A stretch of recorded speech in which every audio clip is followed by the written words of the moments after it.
Hello everyone, welcome back to Psyche Chat with Shikha Sharma. How are you all?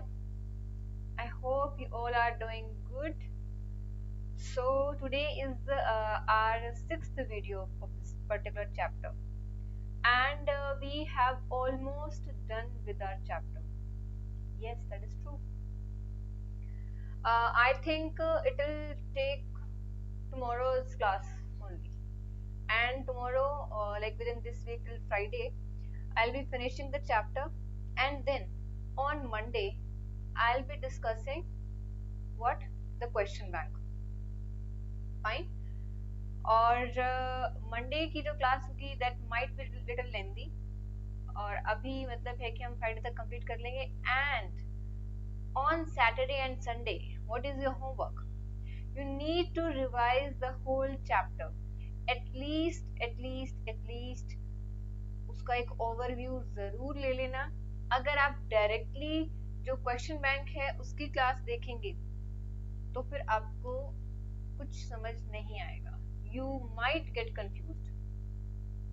Fine.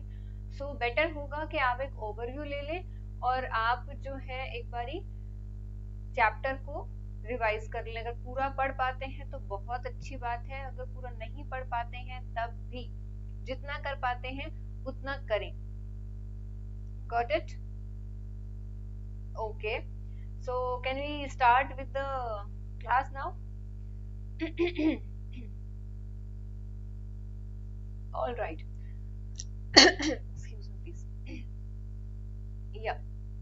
So now, this is our sixth class, and within 7-8 classes, this chapter will be over. Fine. चलिए हम पहले कल के questions कर लें, है ना? Okay. So the first question says, what are the characteristics of NPC और नॉर्मल प्रोबेबिलिटी कर्व? इसकी हमने प्रॉपरली एक स्लाइड करी थी ना, उसमें प्रॉपर जो है डेफिनेशंस मेंशन करी हुई थी. You need to write at least 4 points and maximum 6 points. Fine. अगर आपको 6 पॉइंट्स याद नहीं आते हैं और आप 4 मेंशन कर रहे हैं, that is okay. You will be getting directly 4 marks, but always remember you must write the question in pointer format as much as possible. क्योंकि बहुत सारे क्वेश्चंस ऐसे भी होते हैं जिनको हमें पैराग्राफ में ही एक्सप्लेन करना होता है, हम उनके पॉइंटर्स नहीं बना पाते हैं. That is completely fine, but जहां तक हो सके ट्राई करें क्वेश्चन में पॉइंटर्स मेंशन करने की. ठीक है? Okay. Next question is, what role does heredity and environment play in intellectual development of individual? इसमें आप क्या एक्सप्लेन करेंगे? मैं दिखाती हूँ क्या इसमें आपको एक्सप्लेन करना है. इसमें आपको एक्सप्लेन करना है ये. ठीक है, कि क्या इंटेलिजेंस के और हेरिडिटी का क्या रोल है. First point. ठीक है, इसका आप थोड़ा सा ब्रीफ देंगे यहाँ पे, और इसके साथ साथ आपको क्या एक्सप्लेन करना है, कंटिन्यू करेंगे with this interplay of nature and nurture. ये दोनों स्लाइड से आप इस क्वेश्चन को निकालेंगे. ठीक है, right 1 line, but right 1 decent line. तो आपको यहाँ पे जितने मार्क्स का क्वेश्चन है उसी के अकॉर्डिंग आपको यहाँ पे आंसर करना है. ये 4 मार्क्स का है तो एटलीस्ट 4 to 5 पॉइंट्स आपको यहाँ पे एक्सप्लेन करने हैं. तो यानी कि 2 पॉइंट्स में सपोजेटली आपने हेरिडिटी का एक्सप्लेन कर दिया, 2 पॉइंट्स में आपने एनवायरनमेंट का क्या रोल है वो एक्सप्लेन कर दिया. ठीक है, तो दोनों को क्लब करके वहां पे लिखना है, दोनों साइड्स को. Got it? अब यहाँ पे थोड़ी बहुत तो क्रिएटिविटी आपको खुद को दिखानी पड़ेगी ना, किस तरीके से क्या मेंशन करना है. तो चलिए अब हम नेक्स्ट चलते हैं. Give me a second. I need to put my phone on silent. Yeah.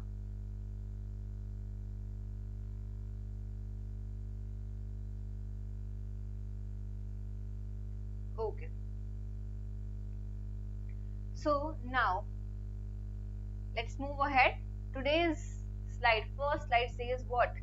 Intellectual giftedness क्या होती है? कल हमने पढ़ा था कि जो इंटेलेक्चुअल डेफिशिएंसी है या जो इंटेलेक्चुअली डिसेबल्ड इंडिविजुअल्स होते हैं, बच्चे होते हैं, उनकी क्या कैरेक्टरिस्टिक्स होती हैं और उनका आईक्यू का लेवल क्या होता है ना। आज हम पढ़ने वाले हैं कि जो गिफ्टेड स्टूडेंट्स हैं वो कौन से होते हैं। अब यहाँ पे हम दो वर्ड्स को यहाँ पे रिपीटेडली यूज करते हैं और एक्चुअली इंटरचेंजेबली हम यूज करते हैं। कैसे यूज करते हैं, कौन सा वर्ड, एक तो वर्ड है इसमें giftedness. Give me a second please, can't directly write on the screen, I need to make some changes now. Okay, the first one is giftedness, the second one is talent. दोनों words को हम interchangeably use करते हैं। Giftedness का simply meaning क्या होता है, exceptional general ability. General ability मतलब कि बहुत सारे एरियाज में ये जो स्टूडेंट्स हैं, ये जो इंडिविजुअल्स होते हैं, सारे एरियाज में बहुत अच्छे होते हैं। High ability, high creativity, sports में भी बहुत अच्छे हैं, सिंगिंग में बहुत अच्छे, मतलब एक बोलते हैं ना जिनको ऑल राउंड, वो ऑल राउंडर्स होते हैं। ठीक है, तो जनरल एबिलिटी है shown in superior performance in wide variety of areas. superior performance in wide variety of areas, right? Giftedness is the combination of high ability, high creativity and high commitment. तो ऐसे बच्चों को हम gifted बोलते हैं जो सारे एरियाज में परफेक्ट होते हैं, जिसे हम कहते हैं ना कि टीचर्स के फेवरेट स्टूडेंट्स, हर चीज में होमवर्क डन मैम, टेस्ट में फुल मार्क्स, कोई भी एक्टिविटी पार्टिसिपेट कौन करेगा, मैम आई विल पार्टिसिपेट। तो वो बच्चे होते हैं ना, yes ma'am yes ma'am yes ma'am, वो जो टीचर्स के खास चहेते बच्चे होते हैं, उन बच्चों के बारे में यहाँ पे बात हो रही है। हाँ, मतलब ऐसा नहीं सारे बच्चे मतलब ऑल राउंडर हैं तो बाकी बच्चे कुछ नहीं कर सकते, it's not like that. Next जो वर्ड है वो बाकी बच्चों के लिए ही है, मीन्स टैलेंट। टैलेंट थोड़ी सी नैरोअर टर्म है और ये वहां पे हम डिफाइन करते हैं जहाँ पे किसी एक बच्चे में स्पेसिफिक कोई टैलेंट हो। अब टैलेंट किस तरीके का हो सकता है, सिंगिंग का हो सकता है, डांसिंग का हो सकता है, टेक्निकली कोई टैलेंट हो सकता है।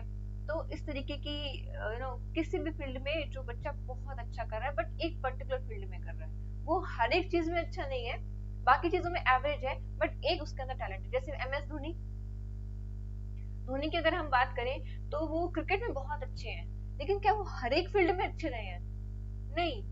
जब वो टीसी थे, टिकट चेकर जब वो थे, तो उस वक्त उनका मतलब उनकी परफॉर्मेंस उतनी अच्छी नहीं रही, ही was not satisfied with his performance, he was not enjoying that task ना। स्कूल में देखे तो वो एवरेज पासिंग मार्क्स से ही पास हो रहे थे, बिकॉज उनका कंप्लीट अटेंशन कहाँ पे था, क्रिकेट की तरफ था, and that came out to be his talent, right. इसी तरीके से मेरे एक स्टूडेंट था जहाँ पे मैं पहले टीच कर रही थी, उसका नाम वैसे तो आई डोंट थिंक ऐसा कुछ है कि नहीं बताना चाहिए, but I would not mention. तो he was a good rapper, otherwise he was very mischievous. अगर आप स्टडी वाइज देखें तो he was not a very good performer also, और लास्ट में उसको काफी पनिशमेंट भी मिली थी, उसका लास्ट सेशन था तो he was not allowed to come to school for a few days, और लाइक वो बस लास्ट के ही कुछ दिन थे। लेकिन टीचर्स डे पे उसने बहुत बहुत अच्छा रैप उसने गाया था, and that rap is literally I am having in my phone right now also. तो ही वाज वो मतलब बोलता था, बहुत एक्टिव था, but the best part was he has never ever crossed his limits. उसको पता था कि हाँ मैम है और कहाँ तक जाना है, किस तरीके से बात करनी है, कभी भी उसने नेगेटिव कोई स्टेटमेंट इस तरीके का सेंटेंस नहीं बोला, never ever. So such kind of students are वो आपके पर्सनालिटी को चेंज करने वाले होते हैं। So as being a teacher, बहुत सारी चीजें हैं जो हम खुद स्टूडेंट से लर्न करते हैं, बहुत सारी चीजें। अगर मैं अपनी टीचिंग की बात करूँ तो मुझे टीचिंग सिखाने वाले ही स्टूडेंट्स हैं। That was the batch, और उस बैच के जितने भी बच्चे थे, वहां पे ज्यादा बच्चे नहीं थे, 9 या 10 बच्चे थे साइकोलॉजी के, उसमें से 5 बच्चे मैक्सिमम लाइक ऐसे होंगे, 5 थे कि 6-7 बच्चे ऐसे थे जो बहुत ज्यादा मतलब प्यारे थे, प्यारे इन द सेंस बदमाश थे, बहुत ज्यादा शैतान थे, but he used to respect me, and whatever I used to say they used to do. बाकी कोई और टीचर कुछ कहता है तो maybe they can deny, but they used to respect me and we literally had a very good relation in that way. और they performed so well in psychology. They literally they literally changed the perception of the whole school regarding that particular batch. वो जो batch था, बाकी जितने भी teachers थे, even principal also, वो उनका कहना होता था कि ये जो बच्चे हैं बहुत शैतान हैं, इनको बहुत कंट्रोल करना चाहिए, मैम आपकी क्लास बहुत ऐसी है वैसी है, इस तरीके के उनके परसेप्शंस थे, और ये बच्चा ये क्या करेगा, such kind of thought was there. लेकिन उस बच्चे ने इतना अच्छा स्कोर किया, 10th में 60% स्कोर करने वाला बच्चा 12th में 85% स्कोर करके गया. दैट वाज द थिंग, जो एक एक टीचर आपकी लाइफ में क्या रोल प्ले कर सकता है और स्टूडेंट्स एक टीचर की लाइफ में क्या रोल प्ले कर सकते हैं. And that was the batch जिसने एक्चुअली मुझे टीचिंग सिखाई थी. That is very close to my heart. So talent की हम बात कर रहे थे, दैट इट इज समथिंग कि आप एक पर्टिकुलर फील्ड में बहुत फैबुलस काम कर रहे हैं, बाकी चीजें आप अच्छे से चल रही हैं. यहाँ से मुझे एक चीज और याद आती है. वैसे मैं इस चीज को लेके एक और स्पेसिफिक क्लास लेना चाहती हूँ. 5 to 10 मिनट्स का एक session I manage to take up very soon, कि आपको अपनी स्ट्रेंथ्स और वीकनेसेस के लिए मैंने टास्क दिया था. आई थिंक 11th क्लास को दिया था कि 12th को, आई डोंट रिमेम्बर कौन सी वीडियो में मैंने डाला था. लेकिन हाँ, कि क्या आप अपनी कोई भी 5 स्ट्रेंथ्स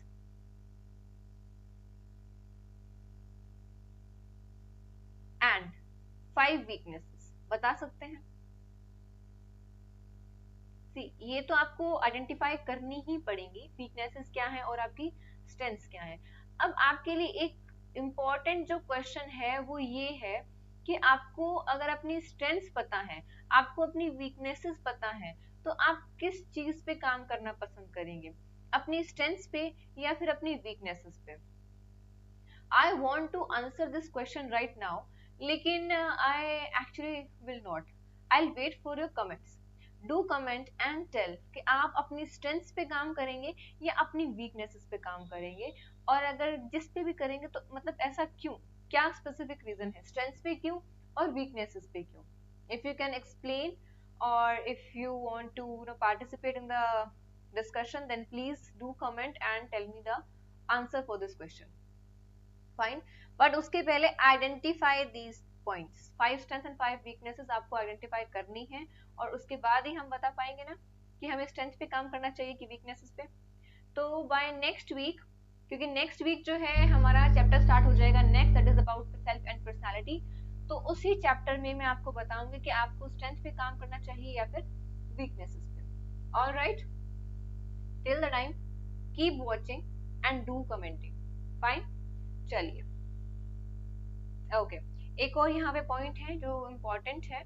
गिफ्टेड जो चिल्ड्रन होते हैं उनमें लार्ज अटेंशन स्पैन होता है. मतलब वो अटेंशन स्पैन ऑफ अटेंशन का मतलब क्या है कि आप माइनर सेकंड्स में क्या क्या चीजें ऑब्जर्व कर सकते हैं. तो जो गिफ्टेड बच्चे हैं उनका बहुत कैचिंग माइंड होता है, ठीक है, तो वो बहुत सारी चीजों को एक साथ नोट कर लेते हैं और बहुत सारी इंफॉर्मेशन को अपने माइंड में स्टोर करके रख सकते हैं. गुड रिकॉग्निशन मेमोरी, और बहुत जल्दी उनको याद आ जाएगा, अच्छा इस बंदे को तो मैंने देखा है, कहाँ देखा है.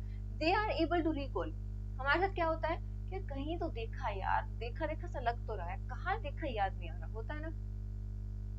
तो उसी तरीके से है कि गुड रिकॉग्निशन मेमोरी, ठीक है. रिकॉग्निशन का मतलब है किसी चीज को रिकॉग्नाइज करना, पहचानना. तो वहां पे वो बहुत जल्दी चीजों को पहचान जाते हैं. जैसे हमने कोई वर्ड का मीनिंग पढ़ा और वही सेम वर्ड 2 दिन बाद किसी चैप्टर में रिपीट हुआ, तो they will be able to trace that meaning कि क्या था वहां पे मीनिंग, उसमें उस पर्टिकुलर सेंटेंस का मतलब क्या है. फाइन. प्रेफरेंस फॉर नोवेलिटी, नई चीजों के लिए उनकी प्रेफरेंस रहती है. Sensitivity to environmental changes, environmental changes को लेकर सेंसिटिव होते हैं, यानी कि जिस एनवायरमेंट में वो कंफर्टेबल है वो वहीं पे रहना पसंद करते हैं. अगर एनवायरमेंट चेंज होगा तो उनको भी थोड़ी सी डिस्टर्बेंस होती है. Early appearance of language skill, जल्दी बोलना सीखते हैं. छोटे होते हुए जैसे बच्चा बोलना सीखता है, तो वो ये जो बच्चे हैं बहुत जल्दी बोलना सीखते हैं और बहुत साफ बोलना सीखते हैं. Fine, alright, next slide. अब यहाँ पे आती है characteristics of gifted children. Gifted जो बच्चे हैं उनकी क्या कैरेक्टरिस्टिक्स हैं?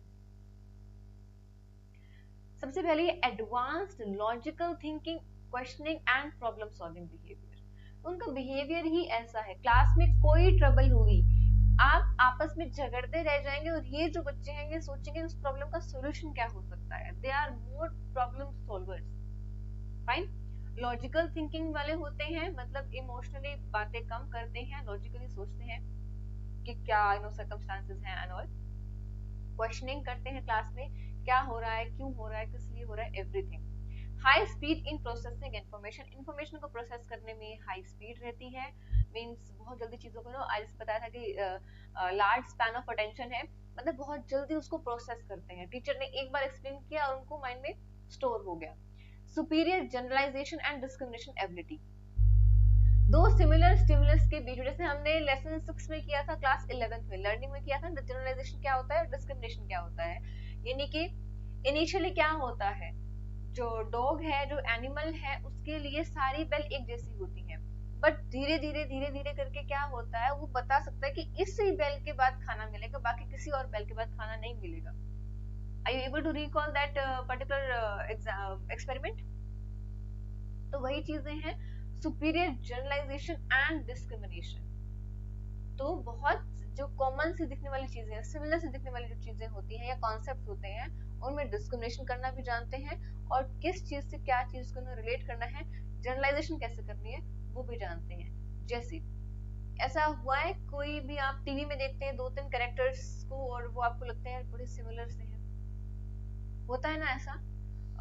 मैं देखो नाम वगैरह मुझे नहीं पता, लेकिन कुछ रील्स ऐसी हैं जहाँ पे दो अलग अलग वो हैं, फीमेल्स हैं, और उनके साथ मैं बड़ा बड़ा ज्यादा कंफ्यूज होती हूँ कि ये वही है कि ये कोई और है। एक एक वीडियो मुझे लगा यार क्या गजब एक्टिंग स्किल है, दूसरी वीडियो में ये वही है, मतलब I literally got confused regarding that, but they are like, they can directly tell कि नहीं ये वो नहीं है या ये वही है। That generalisation and discrimination, that ability is there with them. Then advanced level of original and creative thinking, of course gifted हैं तो originality भी होगी and creativity भी होगी, because they are तो very good in every field, right? High intrinsic motivation and self esteem.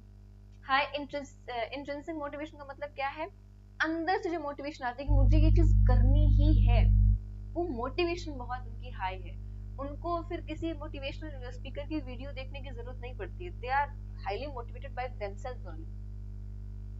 Self esteem क्या होता है, सेल्फ एस्टीम को अच्छे से हम पढ़ेंगे नेक्स्ट चैप्टर में, पर सेल्फ एस्टीम का मतलब ये है कि कैसे हम, मतलब if we are able to tell कि I can do this task और I can not do this task, यानी कि अपनी एबिलिटीज को हम बहुत अच्छे से जानते हैं, हम क्या कर सकते हैं और क्या नहीं कर सकते हैं, that is self esteem. Fine. इसको हम डिफरेंट तरीके से समझेंगे वैसे, और और एग्जांपल्स के साथ नेक्स्ट चैप्टर में, by next week only. Fine. Independent and non conformist thinking, मतलब कंफर्मिस्ट थिंकिंग का मतलब क्या है, ऐसा होता है ना, बच्चे टीचर ने बोर्ड पे कुछ गलत लिखा, वो मेरे साथ भी होता है, अक्सर होता है, कोई बड़ी बात नहीं है, कोई स्पेलिंग गलत हो जाती है, टाइपिंग में गलत गलतियां आ जाती हैं, तो इट्स वेरी कॉमन। तो ऐसे में टीचर ने कुछ गलत लिखा तो they are able to identify कि मैम या सर आपने ये चीज यहाँ पे गलत लिखी है, तो they are not like conformist कि ठीक है यार लिख दिया, मैम ने लिखा तो सही लिखा होगा, they are not like that, they used to stand up and question it is wrong. Fine. Preference for solitary academic activities for long period, अकेले रह के पढ़ाई करना इनको ज्यादा अच्छा लगता है। दूसरों का ऐसा नहीं कि ग्रुप में नहीं पढ़ सकते, बट ग्रुप में अगर पढ़ेंगे दे विल बी द लीडर, ऐसे करो ऐसे करो ऐसे करो, बता रहे होंगे वो लोगों को कि तुम्हें इस तरीके से पढ़ना है। सो बेसिकली ये लोग अकेले बैठ के पढ़ना ज्यादा प्रेफर करते हैं, वो इसीलिए क्योंकि बाकी जो स्टूडेंट्स है वो इनकी स्पीड को मैच अप नहीं कर पाते। Fine. Alright, next types of intelligence, ये बहुत इंटरेस्टिंग है। On the basis of administration, administration के बेसिस पे कौन से टाइप के हैं, ये एडमिनिस्ट्रेशन वगैरह का जो बेसिस है, मतलब एक बार रीड कर लेना, ऐसा कुछ स्पेसिफिक मेंशन करने की जरूरत नहीं है, एग्जाम में अगर आता है क्वेश्चन तो अगर आप डायरेक्टली एक्सप्लेन कर रहे हैं types of intelligence test, that is also okay. Okay. Individual test and group test, अब नाम बताया ना, इंडिविजुअल टेस्ट कौन सा होगा, जो हम एक टाइम पे एक ही पर्सन पे एडमिनिस्टर कर सकते हैं। ज्यादातर जो पर्सनैलिटी टेस्ट होते हैं वो इंडिविजुअल टेस्ट में आते हैं, इंटेलिजेंस जो टेस्ट होते हैं वो ग्रुप टेस्ट होते हैं, ठीक है। It requires the administrator to establish a rapport, it is not rapport, it is rapport with the subject. मतलब एक अच्छा सा एक सूदिंग सा एनवायरनमेंट क्रिएट करने के लिए सब्जेक्ट के साथ बातचीत करना, उसको कंफर्टेबल करना, that is called building rapport, ठीक है। तो रैपो बनानी पड़ती है एडमिनिस्ट्रेटर को सब्जेक्ट्स के साथ, और उसके लिए सेंसिटिव होना पड़ता है उसकी फीलिंग्स के लिए, फीलिंग्स के लिए सेंसिटिव होना पड़ता है, ठीक है। It allows people to answer orally और इन रिटन फॉर्म। तो आंसर आप जो सब्जेक्ट है वो आंसर ओरली भी दे सकता है और रिटन फॉर्म में भी दे सकता है, फाइन। तो इंडिविजुअल टेस्ट एक बार में एक ही इंडिविजुअल पे कंडक्ट किया जा सकता है। ग्रुप टेस्ट क्या है कि it can be administered to several persons simultaneously, एक साथ हम एक से ज्यादा कई लोगों के ऊपर जो है टेस्ट को कंडक्ट कर सकते हैं। बट ऐसा नहीं है, इसका मतलब ये नहीं कि आप 60 बच्चों को बैठा दोगे एक साथ टेस्ट लेने के लिए, नो। 8, 10, 15 बच्चे हैं, एक या दो ग्रुप में हम टेस्ट ले रहे हैं, that is enough. It does not allow an opportunity to be familiar with the subject's feelings. तो यहाँ पे हमें सब्जेक्ट की फीलिंग को जज करने का या उसको असेस करने की जरूरत नहीं है, उसके साथ रैपो बिल्डिंग की जरूरत नहीं। ग्रुप में है, बच्चे आए, आके बैठे, सिंपल सा आपने टेस्ट का इंट्रो दिया कि इस तरीके से करना है, इतना टाइम होगा, ये होगा, सब कुछ आपने डिटेल्स वगैरह सब बताई सब्जेक्ट्स को, और उनको टेस्ट डिस्ट्रीब्यूट कर दिए, देन टाइम नोट कर लिया, टेस्ट हुआ, टेस्ट दिया आपने, और वो लोग चले गए, that is it. Group test generally seek written answers. Of course हम एक ग्रुप को कैसे असेस कर सकते हैं, रिटन आंसर्स में, है ना। और ज्यादातर जो इसमें होता है वो क्या होता है, multiple choice, fine.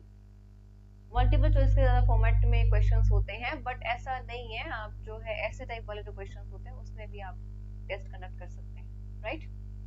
Nature of items, items किस तरीके के, यानी कि क्वेश्चंस उसमें कैसे कैसे पूछे गए हैं, उसके बेसिस पे टेस्ट कितने टाइप का हो सकता है, 3 टाइप का, verbal test, non verbal test and performance test. Verbal test होता है जहां पे हम लैंग्वेज को यूज करते हैं, या तो जो इंडिविजुअल है वो ओरली देगा इसका आंसर या रिटन फॉर्म में भी दे सकता है, बट ये जो टेस्ट है ये लिटरेट पीपल पे ही एडमिनिस्टर किए जा सकते हैं, ठीक है। वर्बल का मतलब सिंपली होता है रिलेटेड टू लैंग्वेज, ये हमें पता है ना, वर्बल का मतलब क्या होता है, लैंग्वेज। तो वर्बल टेस्ट वो है जहाँ पे लैंग्वेज को यूज किया गया है। तो मैक्सिमम जो होते हैं ये रिटन फॉर्म में ही किए जाते हैं, और सिर्फ लिटरेट पीपल जो पढ़े लिखे लोग हैं वही इस टेस्ट में अपीयर हो सकते हैं। नॉन वर्बल टेस्ट कौन सी तरह से, आरपीएम, रेवेंस प्रोग्रेसिव मैट्रिसेस की पिक्चर भी गिवन है आपके उसमें। तो उसमें क्या होता है,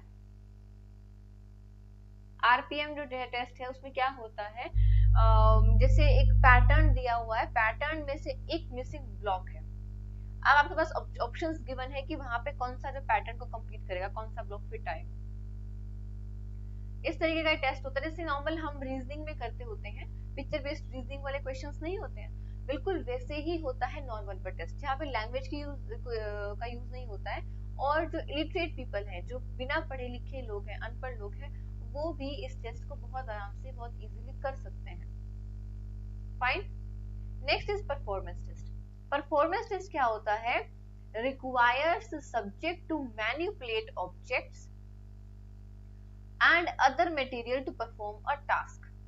जैसे कि हमने सपोज कोई ऐसा टास्क दिया कि इसमें ब्लॉक्स हैं, आपको ड्रैग करना है, एक पैटर्न बनाना है, जैसे बच्चों के लिए होता है ना ब्लॉक वाले गेम्स आते हैं, ब्लॉक को उठाओ, आप हाउस बनाओ, उससे आप डॉल बनाओ, रोबोट बनाओ, कुछ भी बनाओ, तो वो क्या है, परफॉर्मेंस टेस्ट है।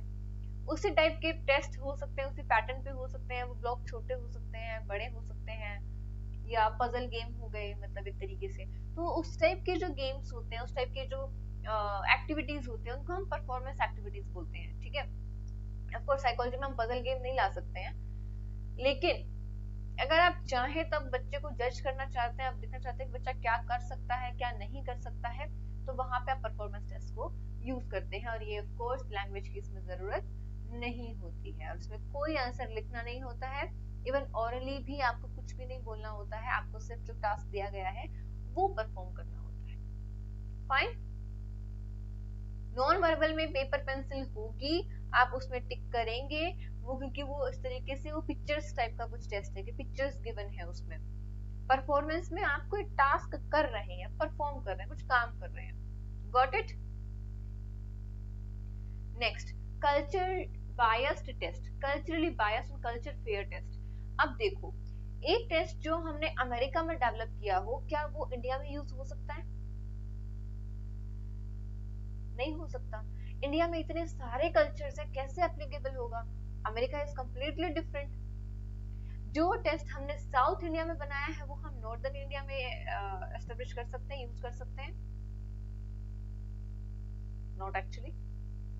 जो साउथ के लोग होते हैं वो कंप्लीटली डिफरेंट माइंडसेट के हैं, डिफरेंट लैंग्वेज है, सब कुछ डिफरेंट है।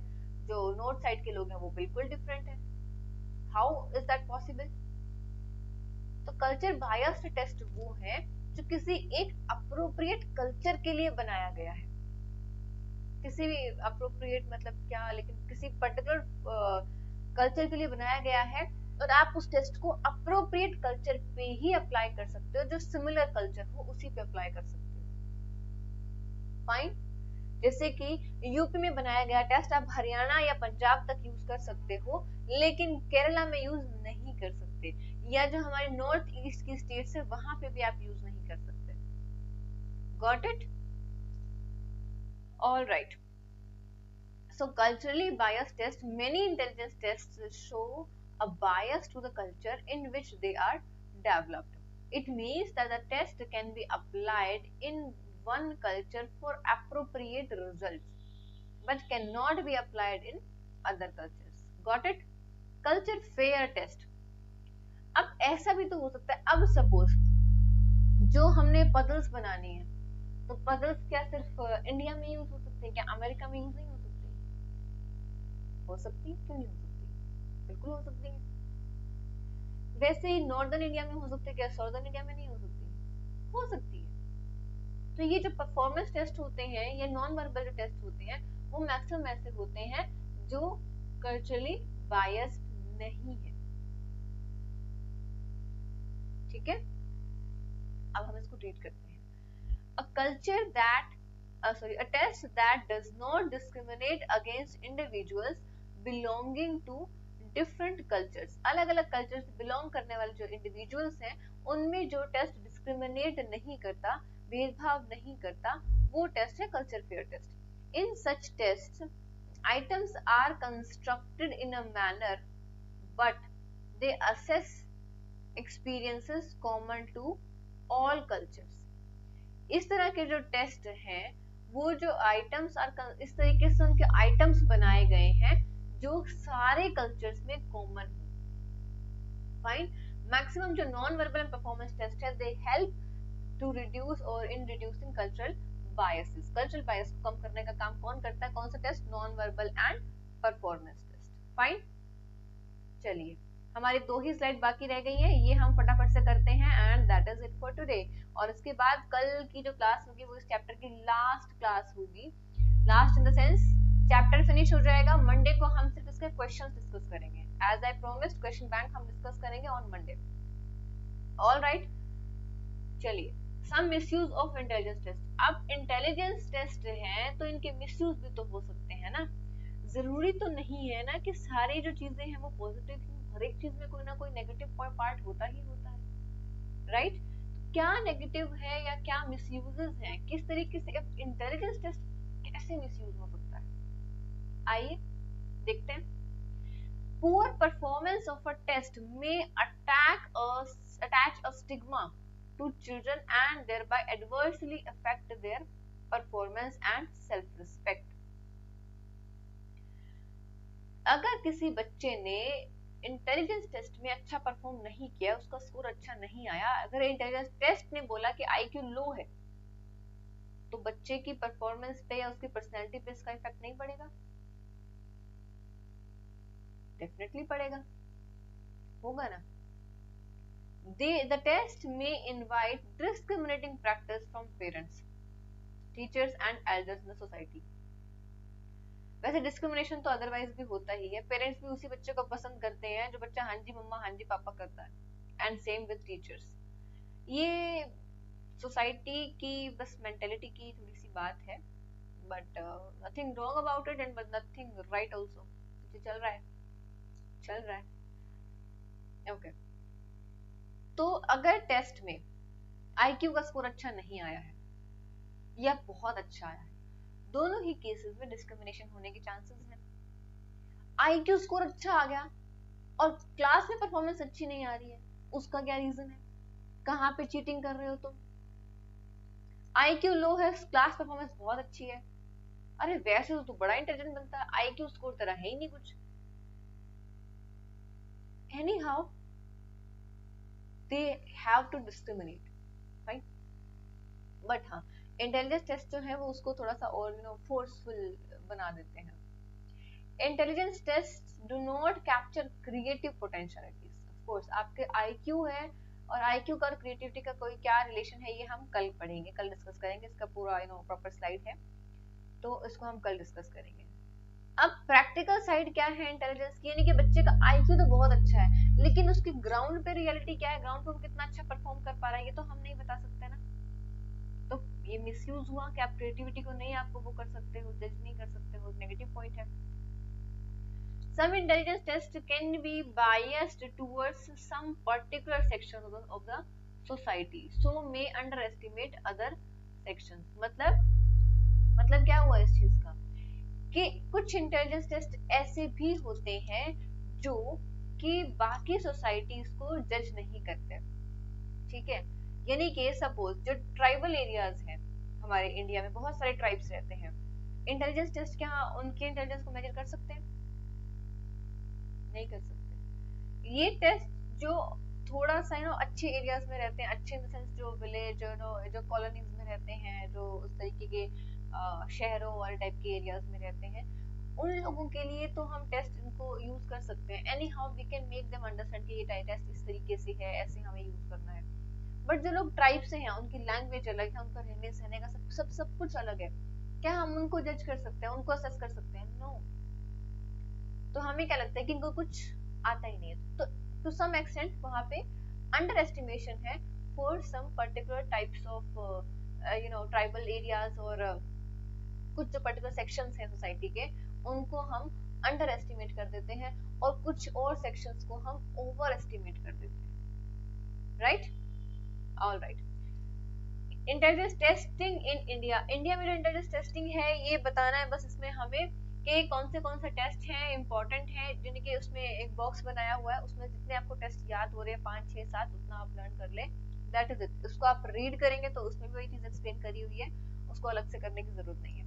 तो SSCIE verbal group test intelligence of intelligence by Uday Shankar, या group test of general mental ability by S Jalota, और group test of intelligence by Prayag Mehta. तो जितने भी हैं इन सब के आप नाम याद रख लें, या इनमें से 5 6 कुछ ऐसे लर्न कर लें, दैट इज इनफ, ठीक है?